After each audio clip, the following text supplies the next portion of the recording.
देखिए, हम अपने मंदिर में भगवान की मूर्ति को स्थापित तो कर लेते हैं, लेकिन हम छोटे छोटे ऐसे वास्तु के नियमों को भूल जाते हैं जिससे कि आपको उसका फल प्राप्त होगा। मैंने पहले भी एक वीडियो बनाई थी जहां मैंने आपको बताया था कि आप अपने पूजा घर का ख्याल कैसे रखेंगे, आपका पूजा घर कैसे होना चाहिए, कहाँ होना चाहिए। और आज उसी सिलसिले में एक और कड़ी को जोड़ते हुए हम बात करेंगे कि आप अपने पूजा घर में किन सामान को रख सकते हैं और किन को बिल्कुल भी नहीं रखेंगे। अगर आप इन सामान को रखते हैं, अगर आप इन वस्तुओं को रखते हैं तो समझ लीजिए आप पर कंगाली छाने वाली है।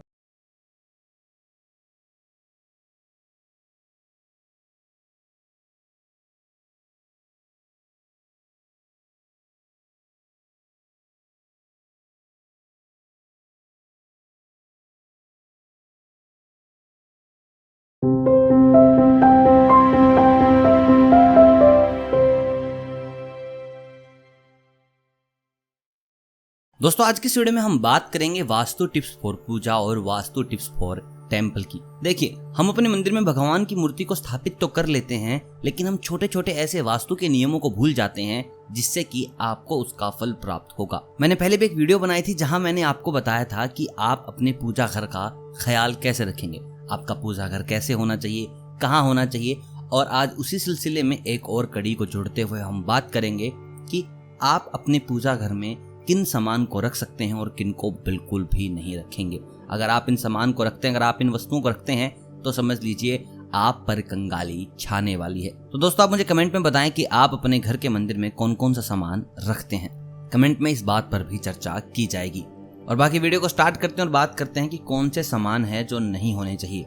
देखिए, सबसे पहले तो मैं आपको बता दूं, पूजा का एक खास स्थान होता है।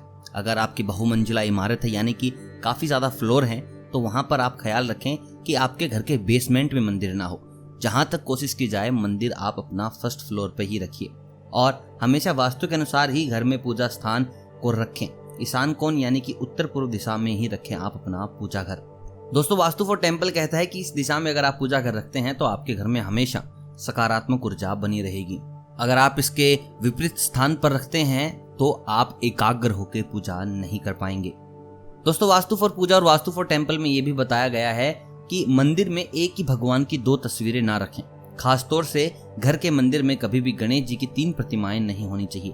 कहा जाता है ऐसा होने से शुभ कार्य में अड़चन आने लग जाती है। दोस्तों, खास ख्याल रखें कि घर का जो मंदिर है उसके आसपास कोई शौचालय नहीं होना चाहिए। मंदिर को रसोई घर में बनाना भी वास्तु के हिसाब से उचित नहीं माना जाता। कुछ घर ऐसे होते हैं, कुछ परिवार ऐसे होते हैं जहां वो अपने घर के किचन में मंदिर को बना लेते हैं। उनका मानना ऐसा होता है कि जो किचन है, जो घर है, वो लक्ष्मी जी का निवास स्थान है, तो वहां पर पूजा स्थल रखेंगे तो कुछ फायदा मिलेगा। लेकिन बिल्कुल भी ऐसा नहीं होता। आप खास ख्याल रखें कि घर में बिल्कुल भी ऐसे मंदिर को किचन में शिफ्ट ना करें। दोस्तों, इस बात का भी खास ख्याल रखें कि मंदिर में ज्यादा बड़ी मूर्तियां नहीं रखनी चाहिए। दोस्तों, बताया जाता है कि अगर हम मंदिर में शिवलिंग रख रहे हैं तो जो उसकी हाइट है वो आपके अंगूठे से बड़ी नहीं होनी चाहिए। शिवलिंग बहुत ही सेंसिटिव होता है। अगर ऐसे में आप बड़ी प्रतिमा रखते हैं तो आप उसकी अच्छी तरीके से देखभाल ना कर पाएंगे और आपके हर एक नियम का पालन भी नहीं कर पाएंगे।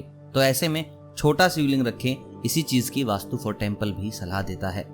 दोस्तों, वास्तु फॉर टेम्पल और वास्तु फॉर पूजा का कहना है कि शास्त्रों के अनुसार खंडित मूर्तियों का भी पूजा स्थल पर होना, मंदिर में होना वर्जित माना गया है। जो भी मंदिर की मूर्ति खंडित हो जाती है उसको पूजा स्थल से हटा देना चाहिए और किसी पवित्र बहती नदी में प्रवाहित कर देना चाहिए।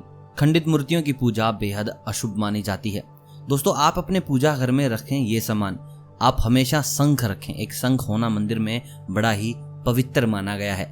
आप अपने पूजा घर में ध्यान से रखें मंदिर की घंटी। कुछ लोग होते हैं जो घर में घंटी नहीं बजाते, लेकिन मैं आपको बता दूं घर में घंटी बजाना बेहद शुभ माना गया है। कुछ लोग ऐसे होते हैं कि भाई डिस्टर्ब होंगे, मंदिर की घंटी तो मंदिर में अच्छी लगती है, घर में घंटी का लाना कोई फायदा नहीं है। तो मैं आपको बता दूं घंटी घर में होना बहुत अच्छा है। ये आपके घर में सकारात्मक ऊर्जा लेके आती है। जब हम वो वाइब्रेशन जो घंटी की सुनते हैं उससे हमारे अंदर की नेगेटिविटी भी निकलती है। साथ ही साथ आपके घर में अगर कोई नकारात्मक ऊर्जा है तो वो भी उस घंटी की आवाज से निकल जाएगी। तो इस चीज को बिल्कुल भी हल्के में ना लीजिएगा कि भाई मंदिर की घंटी है, घर में घंटी बजाने से क्या होगा। बिल्कुल आप बजाएं और नियमित रूप से बजाएं। और दोस्तों, ख्याल रखें जब आप आरती कर रहे हैं, पूजा कर रहे हैं, तो उस वक्त भी आपकी घंटी तत्पर बजती रहनी चाहिए। आपने बहुत बार देखा होगा, मंदिर में कभी गए होंगे, जो पुजारी जी होते हैं वो कंटिन्यूसली घंटी को बजाते रहते हैं। उनका यही है कि जो ये घंटी की आवाज है ये भगवानों को आह्वान देती है कि आप प्लीज यहाँ आए, विराजमान होए, जिस कारण उस घंटी को पूजा के वक्त पे बजाया जाता है।